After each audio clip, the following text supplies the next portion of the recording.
দেখেন, আমার কাছে মনে হয় যে এটা আমি একা তো আর ডিসিশন মেকার না, এটা বোর্ড আছে, গভর্নমেন্ট আছে, সবার মিলে ডিসিশনটা নিতে হবে। বাট আমার কাছে মনে হয় যে কোনো ড্রাস্টিক ডিসিশন না নিয়ে একটু চিন্তা ভাবনা করে ডিসিশনটা নেওয়া উচিত। আমার কাছে মনে হয় বিসিসিআই এবং আইসিসির সাথে, অথবা যদি সেটা হয় ইন্ডিয়ান গভর্নমেন্টের সাথেও একটা ভালো কমিউনিকেশন করে ফাইনাল ডিসিশনটা নেওয়া উচিত। এন্ড অফ দ্য ডে আমাদের দুইটা জিনিস মাথায় রাখতে হবে। একটা হচ্ছে আমাদের দেশের সম্মান, আমাদের দেশের সম্মানের জন্য যে জিনিসটা রাইট সেটাই করতে হবে। আরেকটা আছে হচ্ছে আমাদের ক্রিকেটিং ফিউচার, আমাদের ক্রিকেটের স্বার্থে যেটা রাইট ডিসিশন হবে সেটাও আসলে নেওয়া উচিত। সো আমার কাছে পার্সোনাল ভিউ হচ্ছে যে স্পোর্টস ক্রিকেট এর সাথে পলিটিক্স ইনভলভ করা উচিত না। সো স্পোর্টস যত আমরা পলিটিক্সকে বাইরে রাখতে পারবো তত আমাদের জন্য ভালো। তারপরেও কমিউনিকেশন চলছে। আমি জানি না মিডিয়াতে গতকালকে রাতে কি হয়েছে বা কি বলেছে, বাট আমি এতটুকু জানি যে কমিউনিকেশন ইজ আন্ডারওয়ে। আমরা আমাদের গভর্নমেন্টের সাথে, তাদের গভর্নমেন্টের সাথে, বিসিসিআইয়ের সাথে, আইসিসির সাথে, সবার সাথে কমিউনিকেশন করছি। বাট আমি একটা জিনিসই মনে করি যে কোনো ড্রাস্টিক ডিসিশন না নিয়ে চিন্তা ভাবনা করে ডিসিশন নেওয়া উচিত।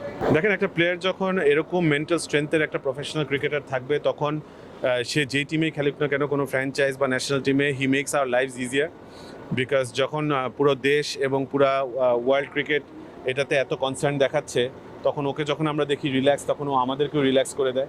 আমাদেরও কনসার্ন ছিল প্রথম যে ও কীভাবে করে রিয়্যাক্ট করবে, but I think he has nerves of steel. আমার কাছে মনে হয় যে he is a professional athlete, এবং প্রফেশনাল অ্যাথলিটের এইসব সেটব্যাকস লাইফে আসবে। And I think there is nobody better than Mustafiz who can handle this situation. শিরোপা তো আসলে একটা টুর্নামেন্টে যখন 10 ম্যাচের খেলা, তারপরে যখন সেমিফাইনাল ফাইনাল আছে, এটা তো বলা তো আসলে ডিফিকাল্ট। আমার কাছে মনে হয় ইম্পর্টেন্ট হচ্ছে প্রসেসটাকে ফলো করা, ম্যাচ বাই ম্যাচ যাওয়া। আমরা প্রত্যেকটা ম্যাচে আমাদের বেস্ট 11 যাই, আমরা ভালোভাবে কম্বিনেশনটা সেট করি, দ্যাট ইজ ইম্পর্টেন্ট। আমার কাছে মনে হয় যে এখনও শিরোপার চিন্তা করাটা আসলে নট দ্য রাইট টাইম। আমাদের প্রথমে আমরা কিভাবে করে টপ 4 কোয়ালিফাই করব, তারপরে কিভাবে করে 1-2 ফিনিশ করব, এবং তারপরে কিভাবে করে ফাইনাল খেলবো, দ্যাট ইজ দ্য প্রসেস। এবং সেই প্রসেসের বাইরেও আমরা যেতে চাই না।